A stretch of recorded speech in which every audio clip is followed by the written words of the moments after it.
আসানসোল পুর নিগমের ৭৮ নম্বর ওয়ার্ডের তৃণমূল কাউন্সিলর এবং তৃণমূল কংগ্রেসের রাজ্য শিক্ষক নেতা অশোক রুদ্র নির্বাচন কমিশনের বিরুদ্ধে চাঞ্চল্যকর অভিযোগ করেছেন। বার্নপুরের স্টেশন রোডে তৃণমূল অফিসে এক সংবাদ সম্মেলনে কাউন্সিলর অশোক রুদ্র বলেন যে তার বাবা প্রয়াত চণ্ডী দাস রুদ্র এবং তার মা ঝর্ণা রুদ্রের নাম ২০০২ সালের ভোটার তালিকায় নেই। তার দাদু প্রয়াত সতীশ চন্দ্র রুদ্র একজন স্বাধীনতা সংগ্রামী ছিলেন। তিনি দাবি করেন যে আমি রোহিঙ্গা নই, বাংলাদেশ বা আফগানিস্তানের শরণার্থীও ছিলাম না। তিনি ভারতের পশ্চিমবঙ্গের পবিত্র ভূমিতে জন্মগ্রহণ করেছিলেন। ১৯৯৯ সাল থেকে তিনি প্রতিটি নির্বাচনে ভোটাধিকার প্রয়োগ করে আসছেন। তার দাদু ভাগলপুরে রেলওয়েতে কাজ করতেন, কিন্তু স্বাধীনতা সংগ্রামে জড়িত থাকার জন্য ব্রিটিশ সরকার তাকে বরখাস্ত করেছিল। ১৯৫৮ সালে তার বাবা প্রয়াত চণ্ডী দাস রুদ্র আদ্রা রেলওয়ে বিভাগে যোগদান করেন। তার বাবা ১৯৯৬ সালে অবসর গ্রহণ করেন। তার একটি বৈধ পাসপোর্ট এবং প্রয়াত বাবার পিপিও নথিও রয়েছে। তা সত্ত্বেও তার প্রয়াত বাবা এবং মায়ের নাম সহ তার নাম ইচ্ছাকৃতভাবে ভোটার তালিকা থেকে বাদ দেওয়া হয়েছে। এর পেছনে চক্রান্ত রয়েছে বলে দাবি তৃণমূল কাউন্সিলরের।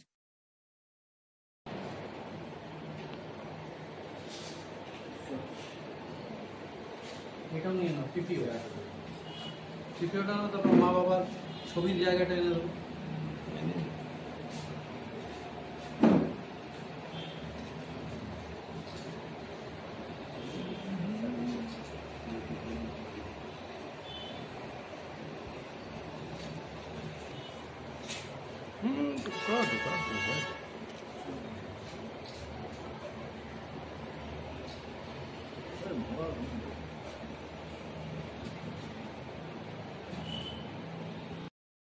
সংগ্রামী পরিবারের ছেলে, আমাদের নাম কেন বাজছে? চক্রান্ত। ধন্যবাদ। আজ আপনাদের ডেকেছি যে খুবই গুরুত্বপূর্ণ একটা বিষয় নিয়ে। আমি অশোক রুদ্র, পিতা স্বর্গীয় চণ্ডীদাস রুদ্র, মাতা শ্রীমতী ঝর্ণা রুদ্র, আমার ঠাকুরদাদা যিনি একজন স্বাধীনতা সংগ্রামী ছিলেন, স্বর্গীয় সতীশ চন্দ্র রুদ্র। আমি অশোক রুদ্র রোহিঙ্গা নই। আমি বাংলাদেশ, পাকিস্তান বা আপনার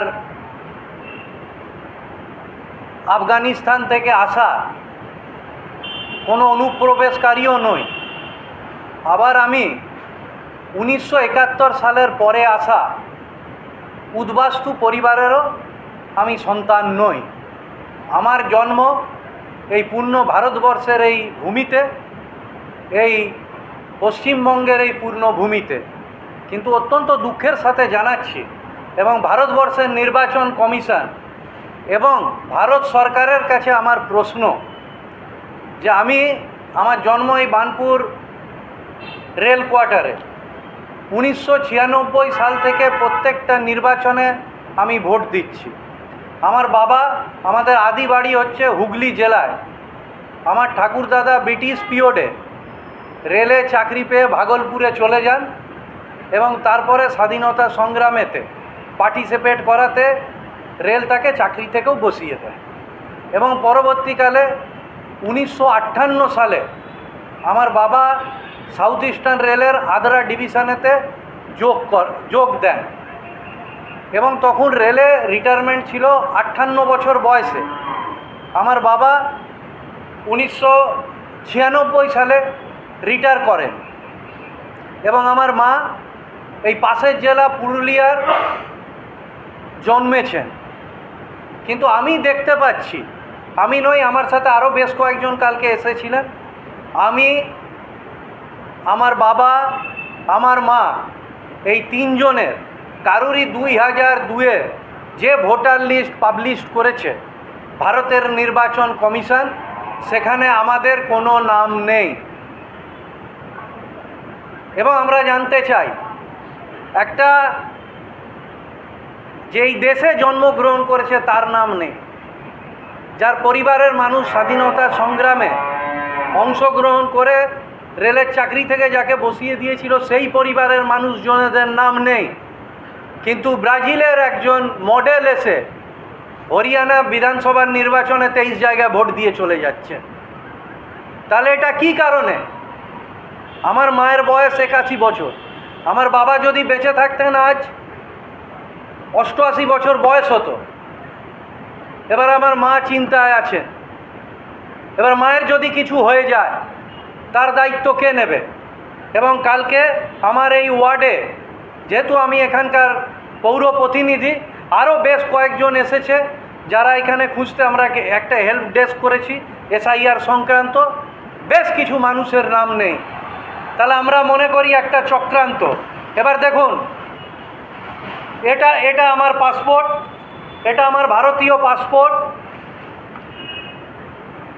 মমতা বন্দ্যোপাধ্যায়ের আন্দোলনের ঠেলায় 1993 যে epic card with voter I card করেছিল তখনকার, চাইলে এগুলো নির্বাচন কমিশন নিয়ে এগুলোর ফরেন্সিক টেস্ট করতে পারে।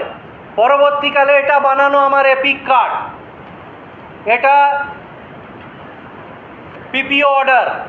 বাবার রেলে এখানে পুরো লেখা আছে কবে জন্মগ্রহণ করেছেন, কবে রিটায়ার করেছেন, পুরো একদম বৃত্তান্ত এতে দেওয়া আছে, পুরো বৃত্তান্ত এখানে দেওয়া আছে।